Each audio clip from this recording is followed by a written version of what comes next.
Hello అందరికీ ఓం గం గణపతియే నమః. మేము ఛాయా సోమేశ్వర స్వామి టెంపుల్కి వెళ్ళాం. ఇది నల్లగొండలో ఉంది. చాలా బాగుంది, ఒకసారి అందరూ చూడాల్సిన ఆలయం.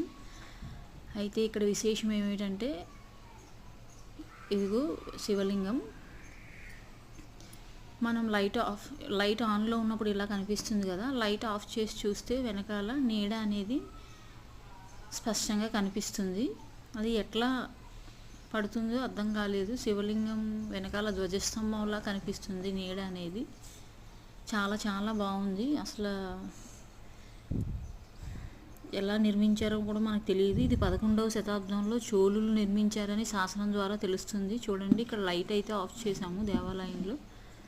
నీడ చూసారా, వెనకాల స్తంభంలా కనిపిస్తుంది కదా. ఇదే ఇక్కడ విశేషము. చాలా బాగుంది. అందరూ ఒకసారి దర్శించుకోండి.